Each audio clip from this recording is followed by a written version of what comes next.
Alzheimer's advocates. I'm particularly proud to say we have a student this time. As a former teacher, it's an honor to have the students do the work that Ashley has done. Ashley is a high school student who was profoundly impacted when her grandfather was diagnosed with Alzheimer's. Over the past 5 years, she has been a tireless volunteer for the Southwest chapter, promoting awareness through her school, being a champion through the Alzheimer's Walk, and most recently sharing her voice through Absent Minded, which was an Alzheimer's story, a fiction account.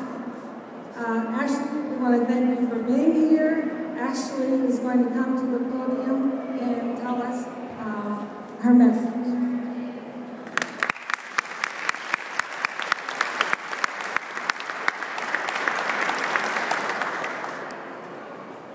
My name is Ashley Richter. I'm the author of the book Absent Minded, an Alzheimer's Story. I'm from Springfield, Missouri, but I'm a sophomore at St. Paul Lutheran High School in Concordia, Missouri. I've been advocating for Alzheimer's awareness for almost 5 years now, ever since my grandfather, James Applequist, was diagnosed with early onset Alzheimer's disease in 2008 at the young age of 56. I was in 6th grade when my grandfather was diagnosed. At the time, my family and I really had a hard time wrapping our heads around the idea that he actually had Alzheimer's disease. None of us knew a whole lot about it, and what we did know only seemed to apply to much older people. I had watched videos and read books about it, but even then, I was unable to picture my grandfather without his ever-present smile and joking personality. For a while after his work let him go, he lived at home and went wherever he pleased while my grandma was at work. But after a couple of expensive driving tests that the Alzheimer's Association helped my grandma to pay for, he had to have his license revoked. Not being able to drive, he began wandering out of the house and walking down the street. There was one day in particular that really scared us all. That day, my grandma got a call from the police, saying they had found my grandfather wandering down the road in the rain, wearing nothing but an old thin jacket of hers as a coat. He had been going from house to house, asking how to get to McDonald's. After that day, my grandma immediately began to look into part-time care for him. Using another big chunk of the grant money she had received from the Alzheimer's Association, she hired a daytime caretaker named Joel to come out and stay with him on weekdays while she was at work. This arrangement worked for a while, but soon my grandfather began to become paranoid and think that my grandma was secretly dating Joel. He refused to let Joel in the house anymore, so different arrangements had to be made.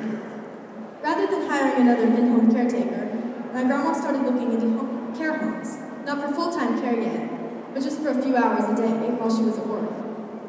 She found a really nice place in Springfield with very kind, helpful staff members. Not long after that, she began dropping him off there every morning and then picking him up after she got off work. He really liked it there, from what we were told by the staff. It was around this time that we began to notice that he was having trouble controlling his anger. It wasn't too bad yet, just the occasional throwing of his hat on the ground or at his dog. He would snap at anyone who was in the room, and he would usually stomp off angrily, retreating to his bedroom. This was about the time that we were told that he had frontal lobe Alzheimer's disease. This was all very stressful for my grandma, who was living with him by herself. She hardly ever got any sleep anymore, because he would get up at night to pace, or watch TV, or even get a meal. She had to learn to be very patient with him on his bad days. After a while, we all agreed she needed some sort of a respite vacation, just to get away for a while, and not have to worry about losing sleep, or always having to watch out for him instead of enjoying things for herself. The care home he had been staying at during the day did not have any open rooms, so instead, she hired a professional caretaker to stay with him overnight while she was gone. My family and I, living right next door, were able to walk over and check on him several times a day, sometimes even taking him some ice cream, which was one of his many favorite foods. My grandma had known she needed to get away for a while, but she did not understand just how much until she was actually able to get plenty of sleep and relax, and not always be on her guard watching over my grandfather. The caretaker took very good care of him while she was gone, dropping him off at the care home each morning, fixing him breakfast and then dinner, and even doing the dishes and the laundry. When my grandma returned, we noticed my grandfather begin to decline at a more alarming rate.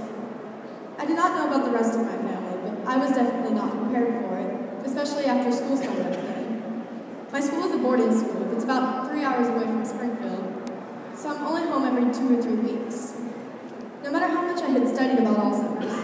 not prepared to see the changes my grandfather had gone through every time I came home. In only a matter of months, he went from living at home to being in a 24-hour care home. Because he had frontal lobe Alzheimer's, he was moved to a hospital just a couple weeks later. A month after that, he was moved to a nursing home, since the Alzheimer's care home he had originally been at would not take him back. He stayed there for about 4.5 weeks. I got a call up at my school one afternoon from my mom, saying my grandfather had been taken to the hospital with pneumonia, and they were not sure how much longer he would be able to hold on. We were estimating maybe a week, 2 at most. She and I planned it out that she would come and get me the very next day, on my birthday, and bring me home so I could spend the weekend there and see him at least one more time. But just a few hours later, I received a text from my brother with just one sentence. Just so you know, Grandpa's in heaven. My family received so much help from the Alzheimer's Association from the day my grandma first contacted me. Not only have they been there for us through the emotional ups and downs, but they provided my grandma with grant money for things such as those $300 driving tests for my grandfather, and money to pay Joel, his in-home caretaker. The grants they give help so many people, and they don't just go for the things I've already mentioned. The money is often used for respite care, or weekly grocery shopping, or hospital bills. According to the official Alzheimer's Association website, in the United States, there are close to 5.4 million people living with Alzheimer's disease. There are about 110,000 patients here in Missouri alone, and the numbers are increasing dramatically every year. A new study has shown that Alzheimer's cases in the United States are supposed to triple by 2050. With the rise in diagnosis comes the dramatic rise in the amount of money spent on respite care. If the amount of money for Alzheimer's service grants remains the same as it is now, soon there will be less money available for the families that are in need of it. The only way to make sure this doesn't happen is to increase the amount of money given to the grant funds by the government. Caring for an Alzheimer's patient can be very expensive. I witnessed this firsthand.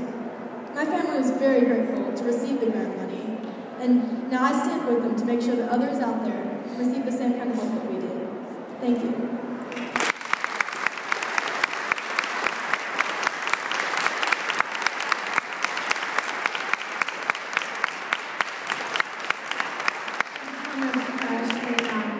I see some weeping, I see some tears, I see some heads bowed. You heard Ashley's story, and we all have a story to tell. And it's time now to take that story to the legislators and let them know, make them aware, make them understand that there's hope and there's joy and there's life that can be had for those individuals with Alzheimer's. It's up to you, and you can make a difference today. Thank you so much for being here. We look forward to seeing you on the lawn for the picture at 2:15 on the South Lawn. Thank you. Go tell your stories.